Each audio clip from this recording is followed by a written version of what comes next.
ETF index mutual funds నేర్చుకుని stock మార్కెట్లో రాణించాలనుకుంటున్నారా? వెంటనే ఈ నెంబర్కి కాల్ చేయండి.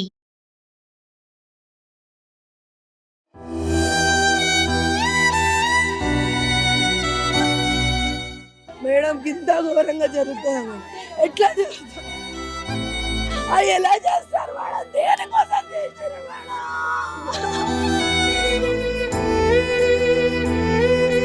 నా చిట్టి తల్లి, నా చిట్టి తల్లి, నా చిట్టి తల్లి.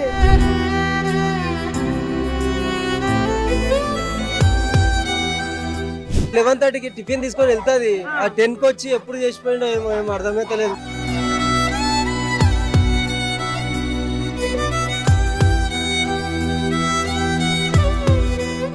ఈ మధ్యకాలంలో చాలా కిరాతకంగా చాలా మంది అంటే చిన్న చిన్న కక్షలు పెట్టుకొని మర్డర్లు చేయటం సర్వసాధారణమైపోయింది. ఇప్పుడు చూస్తే సంగీత నగర్ దయాలగూడలో ఈయన రేణుకా కృష్ణ, వీళ్ళిద్దరూ కృష్ణ ఏమో మెకానిక్, మోటార్ సైకిల్ మెకానిక్, రేణుకేమో ప్రైవేట్ హాస్పిటల్లో ల్యాబ్ టెక్నీషియన్. వీళ్ళకి సహస్ర అనే 12 ఏళ్ల కుమార్తె, అదేవిధంగా సాధ్వి అనే 7 ఏళ్ల అబ్బాయి ఇద్దరు ఉన్నారు.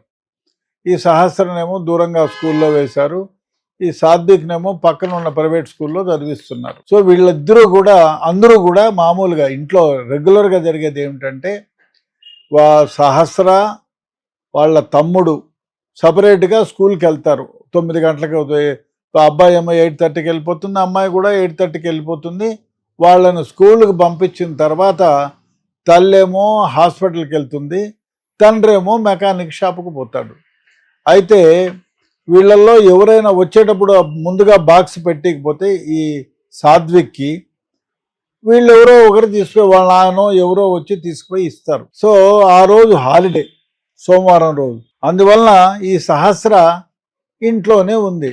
వాళ్ళమ్మ డబ్బా నేను ఇచ్చిపోతున్నా అంటే, లేదమ్మా నేను ఇచ్చిపోతాను బాబుకి తమ్ముడికి అని చెప్తే, ఆమె సరే నువ్వు ఇంట్లో ఉండి 11 గంటలకు అట్లా తాళం వేసి బాబుకు తమ్ముడికి డబ్బా ఇమ్మని చెప్పి వాళ్ళ తల్లి వెళ్ళిపోతుంది. ఈ అమ్మాయి ఇంట్లో ఉంది.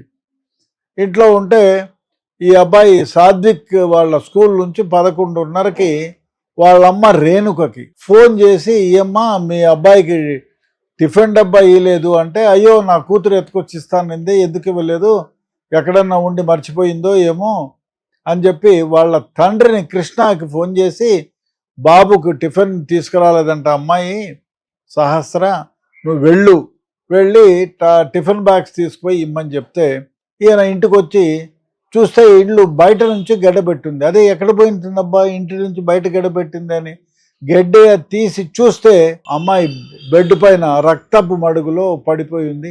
గొంతు కోసున్నారు, పొట్ట పైన ఛాతీ పైన 3 చోట్ల కత్తితో బలమైన పోట్లుగా ఉన్నాయి. రక్తస్రావమై గొంతు కోసిన రక్తంతో ఇదంతా కూడా ఇల్లంతా తడిచిపోయి చనిపోయి ఉంది. ఆయన కేకలేసి గొడవ చేస్తే అందరూ చుట్టుపక్కల వాళ్ళు వచ్చారు. తర్వాత 100కి టెలిఫోన్ చేశారు, పోలీసులు జాగిలాలు అన్నీ వచ్చి చేశారు. అన్నీ ఇన్వెస్టిగేషన్ చేసి సీసీ ఫుటేజీల కోసం చూశారు. దరిద్రమైన వ్యవహారం ఏమంటే ఆ సంగీత్ నగర్ దయాలగూడలో ఎక్కడో కానీ ఒకటి కూడా సీసీ కెమెరాలు లేవు. అందుకే పోలీసులు మొత్తుకుంటారయ్యా, ఎందుకంటే ముందు కాలంలో మనకి సీసీ ఫుటేజీలు అంటే చాలా ఖర్చుతో కూడుకున్న పని, లక్షల్లో ఉంటుంది.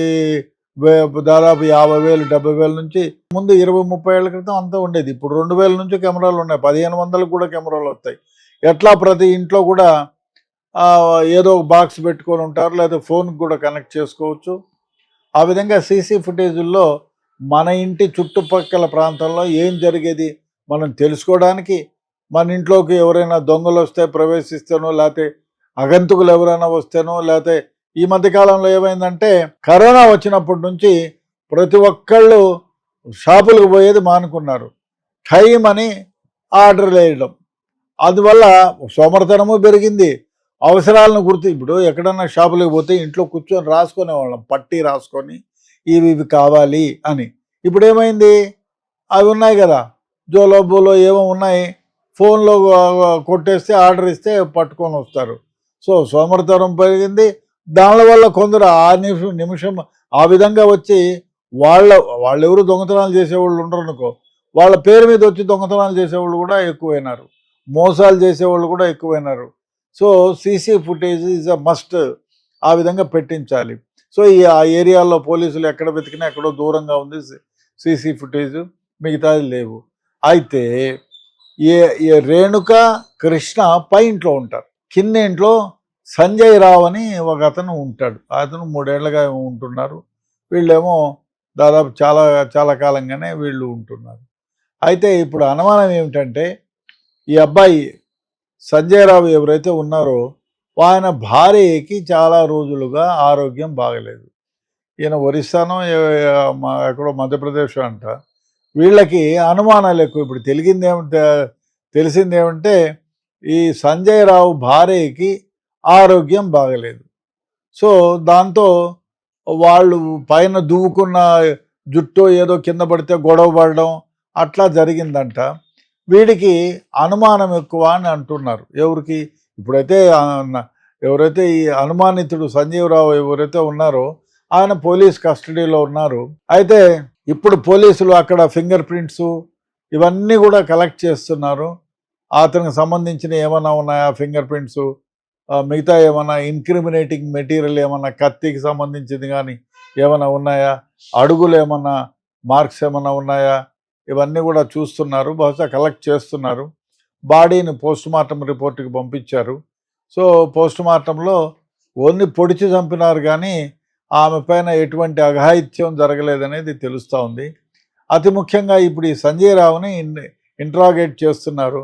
కొందరు చెప్పిన ప్రకారం ఏమంటే ఈ సంజీవరావు భార్య తరచూ అనారోగ్యం పాలవుతూ ఉంది, దానికి కారణం ఈ పై ఇంట్లో ఉండే వాళ్లే, ఈ కృష్ణ ఆయన భార్య రేణుక, వీళ్ళేదో బ్లాక్ మ్యాజికో వైట్ మ్యాజికో చేసినారు, అందువల్లే నా భార్య బాగలేకుండా పోతుంది అనేటువంటి కక్ష పెట్టుకున్నారనేది ఒక ఇది.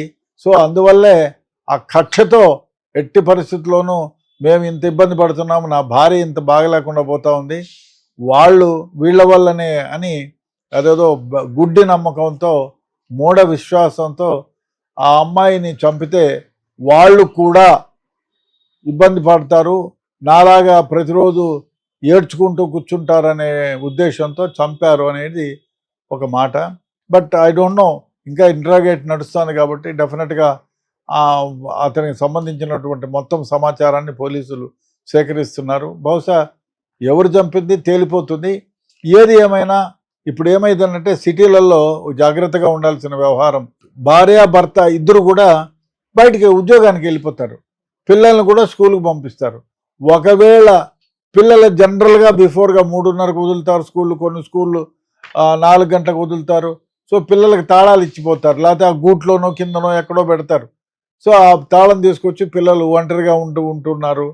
అప్పుడు పిల్లలకి మీరు నేర్పించాల్సింది ఇంటి బయట ఒక సీసీ కెమెరా ఉండాలా, అదేవిధంగా ఇంటికి వెళ్ళిన తర్వాత లోపల గడేసుకొని ఉండాలా, మీకు తెలిసిన వాళ్ళు చెప్తే తప్ప తలుపు తీయొద్దు, ఇట్లాంటి జాగ్రత్తలు చెప్పాలి. బహుశా ఈ అమ్మాయి అదే జాగ్రత్తగా తలుపు వేసుకొని ఎవరైనా బలవంతం చేసి తలుపు దోసుకోవడమో లేదా చేస్తే ఫోన్ చేయడమో ఏదో జరిగి ఉండేది. సో అదొకటి. సీసీ ఫుటేజ్ లేని దానివల్ల ముద్దాయిని గుర్తించడము, కేసుకు కనెక్ట్ చేయడం కష్టమైపోతుంది. సో ఏదేమైనా ప్రతి ముద్దాయి కూడా మర్డర్ చేసేవాడు కానీ, రేప్ చేసేవాడు కానీ, దొంగతనం చేసేవాడు కానీ డెఫినెట్గా సీన్ ఆఫ్ అఫెన్స్లో క్లూన్ అంటూ వదిలి తీరుతాడు. దాని ద్వారా గుర్తిస్తారు. ఇప్పుడు ఫింగర్ ప్రింట్స్ ఉంటాయి. అదేవిధంగా ఇప్పుడు చంపినోడు వాడిని ఇంట్రాగేట్ చేస్తే ఆ కత్తి ఎక్కడో దొరుకుతుంది, ఆ బ్లడ్ మ్యాచ్ అవుతుంది కదా అమ్మాయి దగ్గర నుంచి బ్లడ్. సో ఆ విధంగా డెఫినెట్గా ముద్దాయిని కనెక్ట్ చేయవచ్చు. కాకపోతే ఈ సీసీ ఫుటేజ్లు ఉన్న దానివల్ల మనకి ఈజీ అవుతుంది. అదేవిధంగా పిల్లల్ని మనం ఒంటరిగా ఇంట్లో వదిలిపెట్టిపోయేటప్పుడు వాళ్ళకి జాగ్రత్తలు నేర్పించాలా, అదేవిధంగా సూచనలు కూడా కొన్ని చేయాలా. ఏదైనా ఎమర్జెన్సీ అయితే ఒక మామూలు 1000 రూపాయల ఫోన్, ఇప్పుడు మధ్యకాలంలో 1000 రూపీస్కి చిన్న ఫోన్ ఉంటుంది, ఆ ఫోన్ ఇంట్లో సౌకర్యంగా ఉండేటట్టు పెడితే ఎవరైనా పొరపాటున ఇటువంటి దురుద్దేశంతో ఇంట్లోకి వచ్చేదానికి ప్రయత్నం చేస్తానో, ఏదో ఎవరో వచ్చినారని ఒక చిన్న కాల్ చేయొచ్చు, సో దానివల్ల వాళ్ళు సేఫ్గా ఉంటారు. ఆ విధంగా ఎటువంటి ఇది కూడా జరగదు, ఇట్లాంటి మర్డర్లు మానభంగాలు ఏమి జరగవు. కాబట్టి డెఫినెట్గా ఏరియాలలో మనమున్న ఇంట్లో అదే కొంచెం ఇప్పుడు ఏమీ లేని వాళ్ళు కాకుండా ఏదో కొంచెం ఉండేవాళ్ళు ఒక సీసీ ఫుటేజ్ ఒక్క కెమెరా పెట్టినా చాలు 2,500 2,000 1,500 కూడా వస్తుంది. మొత్తం సెట్ అంతా కూడా 500కే 5,000కే వస్తుంది. కాబట్టి డెఫినెట్గా ఒక సీసీ కెమెరాను పెట్టాల్సిన అవసరం ఎంతైనా ఉంది. ఏది ఏమైనా ఇది దారుణం. అనుమానంతో బ్లాక్ మ్యాజిక్ చేసినారనో లేదు మంత్రాలు చేసినారనో అనుమానంతో ఒక చిన్న వయసులో ఉన్న అమ్మాయిని చంపడం మరీ దారుణమైన వ్యవహారం. ఏది ఏమైనా ఇన్వెస్టిగేషన్ నడుస్తూ ఉంది. దానికి సంబంధించినటువంటి అన్ని క్లూస్ కూడా పోలీసులు సేకరిస్తున్నారు. బహుశా ఒక 4-5 గంటల్లోనే ముద్దాయి ఏ విధంగా చేశారు, ఎందుకు చేశాడు అనేది అన్నీ కూడా బయటకు వస్తాయి. ఏది ఏమైనా ప్రాథమికంగా చెప్పిన సమాచారం వరకు అయితే ఏదో బ్లాక్ మ్యాజిక్ చేసి తన భార్యను హింసిస్తున్నారు, వాళ్ళ వల్లనే ఆమెకు జ్వరం వస్తుంది, అందువల్ల తనకి ఈ విధంగా జరిగిందనే కక్ష పెట్టుకొని చిన్నపిల్లను అతి దారుణంగా చంపారనేది తెలుస్తూ ఉంది. ఏది ఏమైనా సిటీలో అదే కాకుండా ఈ మధ్యకాలంలో చూస్తే మనం సిటీ మొత్తంలో కూడా ఎక్కడ కూడా అసహనంగా ఉన్నారు. చిన్న చిన్న వ్యవహారాలకి కక్ష పెట్టుకోవటం, యాక్సిడెంట్ చేసి చంపడం, కత్తి తీసుకొని పడవడం, ఇట్లాంటివి జరుగుతూ ఉండే దారుణాలు. ఏది ఏమైనా మనము ఇంట్లో మాత్రం పిల్లలకి ఏ విధంగా ఉండాలి, ఒంటరిగా ఉన్నప్పుడు ఏ విధంగా ఉండాలి అనేది నేర్పించాలి. సీసీ ఫుటేజ్ కెమెరాలు మాత్రం పెట్టడం ఎంతైనా అవసరం.